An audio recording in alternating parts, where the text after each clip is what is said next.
গাছের আগারটাও খাবেন, তলারটাও খাবেন। মানুষ কি আঙ্গুল চুষবে?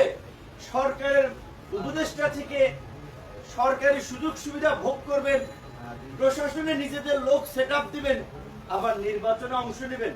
যেখানে পরিষ্কার কথা আমরা আজকে জানিয়ে দিচ্ছি, সরকারের যারা পার্ট ছিল, উপদেষ্টা কিংবা বিশেষ সহকারী, যে কোনো পর্যায়ে যারা সরকারের বেনিফিশিয়ারি ছিল অন্তর্বর্তীকালীন সরকারের, তারা যেন আগামীতে নির্বাচন না করতে পারে সেই বিষয়ে সরকারের সুস্পষ্ট একটা নির্দেশনা থাকতে হবে। একই সাথে এই প্রশাসন দিয়ে আগামীতে কোনোভাবেই সুষ্ঠু নির্বাচন সম্ভব নয়। প্রশাসনকে পুনর্গঠন করতে হবে।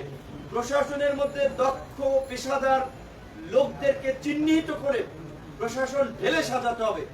আজকে দেখেন, সচিবালয়ের মতো স্পর্শকাতর জায়গা, সেনসিটিভ জায়গা, যেইখানের জন্য 2-3 স্তরের নিরাপত্তা থাকা দরকার, সেইখানে আজকে ছাত্ররা কিংবা ছাত্রদের সাথে দুর্বৃত্তরা ঢুকে যাচ্ছে, গাড়ি জ্বালিয়ে দিচ্ছে, ভাঙচুর করছে।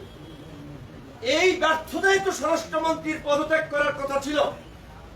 স্বরাষ্ট্র মন্ত্রণালয় কিংবা সরকার যদি তার সচিবালয়কে সুরক্ষা দিতে না পারে, তারা কিভাবে দেশকে সুরক্ষা দেবে? কিভাবে 18 কোটি জনগণকে সুরক্ষা দেবে? কিভাবে নির্বাচন করবে? আমি একটা ঘটনা, আমার এলাকার ঘটনা বলেছিলাম যে একটা এলাকায় অবরুদ্ধ হয়েছিলাম, শেষ পর্যন্ত সেনাবাহিনীর হস্তক্ষেপে সেখান থেকে মুক্ত হতে হয়েছিল। 300টি আসনে যে নির্বাচন হবে, এই পরিস্থিতি তৈরি হলে তারা কিভাবে আপনার ট্যাকেল দিবে? সেই কারণে কিন্তু আমরা বারবার বলছি যে অবশ্যই রাতারাতি আমরা ডিসি তৈরি করতে পারবো না, এসপি পয়দা করতে পারবো না, ওসি ইউরো পয়দা করতে পারবো না। এই প্রশাসনের মধ্যে যারা আছে তাদেরকে ট্রেন করে, তাদের মধ্যে যারা দক্ষ পেশাদার, তাদেরকে দায়িত্ব আনতে হবে।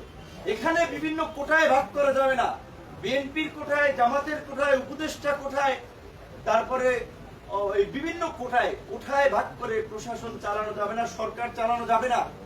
যে কারণে আমরা বলছি, আজকে কতগুলো সিদ্ধান্ত সরকার নিচ্ছে, আমরা নতুন করে শঙ্কায় পড়ছে এই সমস্ত সিদ্ধান্তের কথা শুনে। জাতিসংঘের মানবাধিকার অফিস খোলার সিদ্ধান্ত সরকার দিয়েছে, সমঝোতা স্মারক করেছে, একটা বার আমাদের সাথে আলাপ আলোচনা করলো না।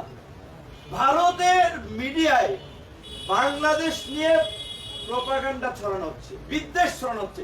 সেইটা নিয়ে প্রধান উপদেষ্টা মিটিং করতে পারে, আর বাংলাদেশে জাতিসংঘের মানবাধিকার কমিশনের কার্যালয় স্থাপন করবে, সেইটা নিয়ে আমাদের সাথে আলোচনা করে না। বাংলাদেশে কি মানবাধিকারের সংকট চলছে? বাংলাদেশে কি যুদ্ধ বিগ্রহ চলছে?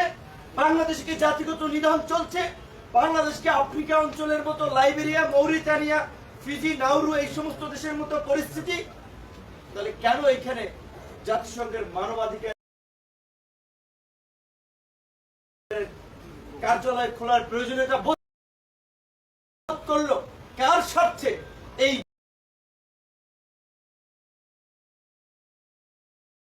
জবাব রাজনৈতিক দলকে সরকারের কাছে চাইতে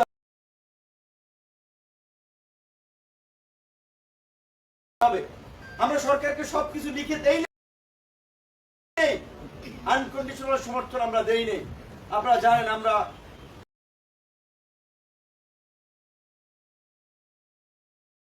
বন্দর নিয়ে প্রতিবাদ করেছিলাম,